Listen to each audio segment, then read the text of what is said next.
रात के 9:30 बजे थे।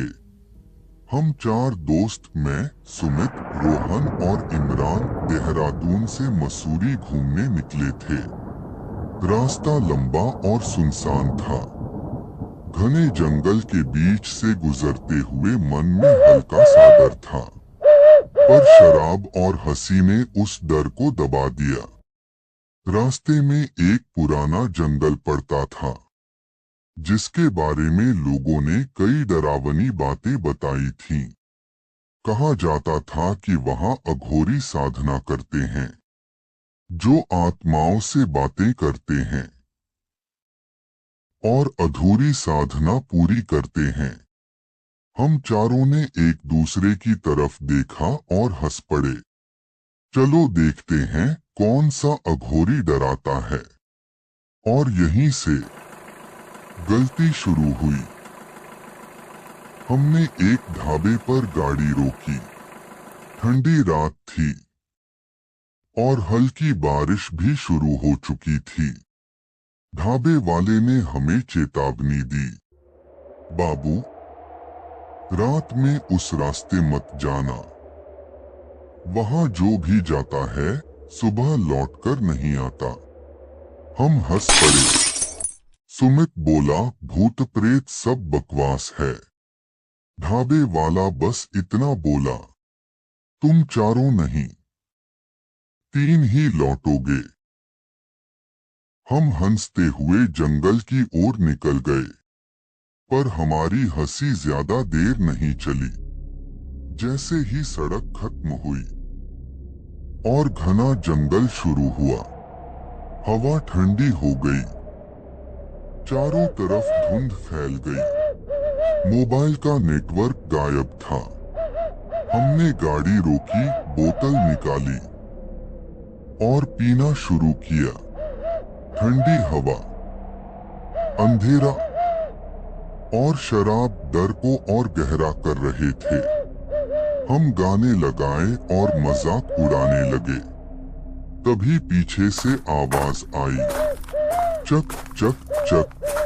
हमने टॉर्च घुमाई, कोई नहीं था। पेड़ों के बीच कुछ हिला। मैंने कहा शायद जानवर होगा, पर वो जानवर नहीं था। करीब 10 मिनट बाद इमरान बोला, मैं पेशाब करके आता हूँ। वो झाड़ियों की तरफ चला गया। 5 मिनट, 10 मिनट बीत गए, वो लौटा नहीं। सुमित बोला, चलो ढूंढते हैं। हम तीनों टॉर्च लेकर आगे बढ़े। हवा में अजीब सी बदबू थी, मिट्टी और राख की। और तभी हमें कुछ दिखा। इमरान का मोबाइल टूटा हुआ। हमने मोबाइल उठाया, स्क्रीन चालू की।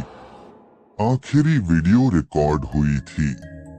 इमरान किसी जगह जा रहा था, जहां चारों तरफ खोपड़ियां, राख और लाल धागे थे। वीडियो के आखिरी सेकंड में कैमरे के सामने कोई खड़ा था, पूरा शरीर राख में लिपटा, हाथ में डमरू। वीडियो वहीं खत्म। हमारे गले सूख गए। सुमित बोला, चलो यार, यहाँ से चलते हैं। पर रोहन ने कहा, वो कहीं यहीं आसपास होगा। हम टॉर्च लेकर आगे बढ़े और सामने दिखा श्मशान। श्मशान में जलती राख के बीच कोई बैठा था। अंधेरे में उसकी आंखें चमक रही थीं। वो मंत्र पढ़ रहा था, श्म कालाय नमः।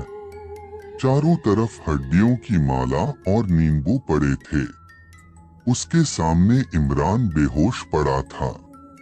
माथे पर राख का चिन्ह बना था। मैंने चिल्लाकर कहा, छोड़ दो उसे। अघोरी ने सिर उठाया। उसकी आंखों में सफेद धुंध घूम रही थी। वो बोला, तुम सबने साधना में बाधा डाली है। अब तुम चारों अधूरे हो। अगले ही पल उसने राख हवा में उछाली और वो राख हमारे चेहरों पर आ गिरी। मुझे लगा जैसे किसी ने छाती पर भारी पत्थर रख दिया हो। हम भागे, पीछे पलटकर देखा, अघोरी हमारे पीछे चल रहा था, लेकिन उसके पैर जमीन को छू नहीं रहे थे। हम गाड़ी तक पहुंचे, इंजन स्टार्ट किया, नहीं चला। सुमित चिल्लाया, भागो पैदल। हम दौड़े, पीछे से अघोरी की आवाज आई, तुम सब मेरे साथ चलोगे, अधूरी साधना पूरी करनी है। हम किसी तरह गांव पहुंचे। सुबह तक किसी ने बात नहीं की, पर डर अब भी था। 3 दिन बाद सुमित की तबीयत बिगड़ गई। वो बड़बड़ाने लगा, वो मुझे बुला रहा है। रात को उसके कमरे से डमरू की आवाज आई।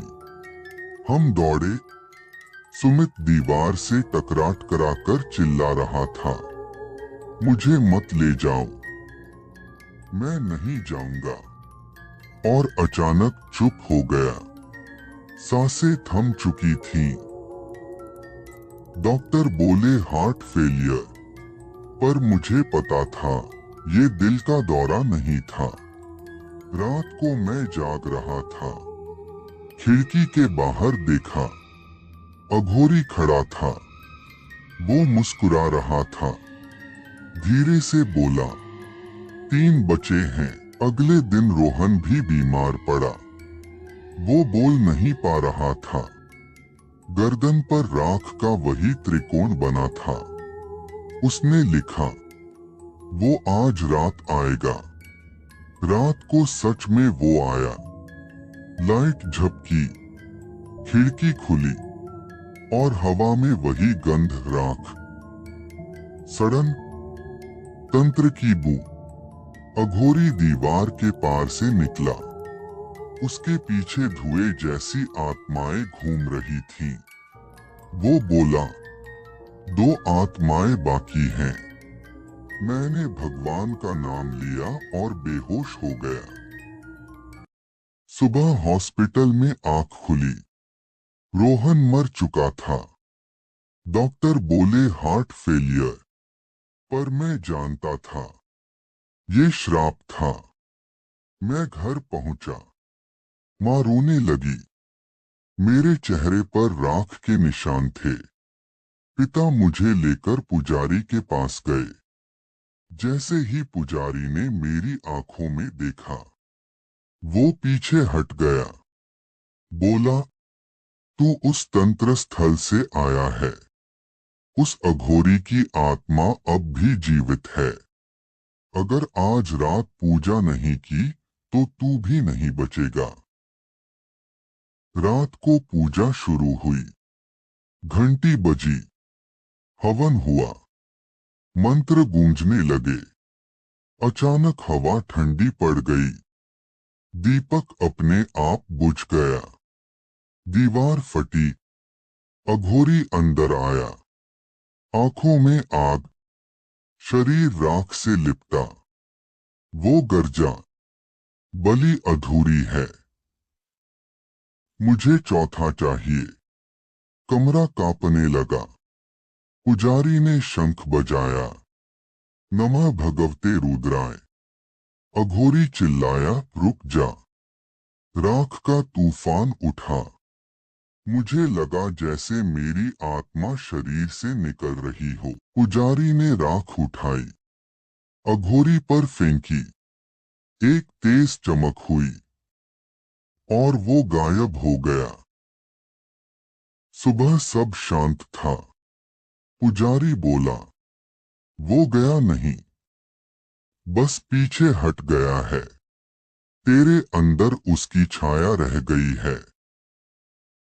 आज 6 महीने बाद भी हर अमावस्या की रात मैं डमरू की वही आवाज सुनता हूँ।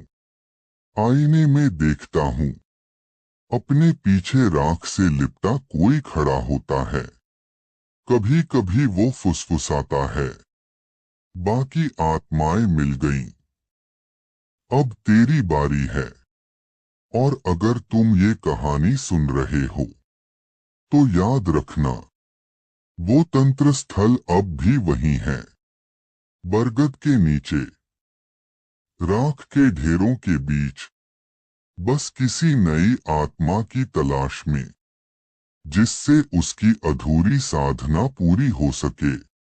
अगर आपको ये कहानी डरावनी लगी तो इसे लाइक और शेयर जरूर करें, और ऐसे और डरावनी कहानियों के लिए हमारे चैनल को सब्सक्राइब करें।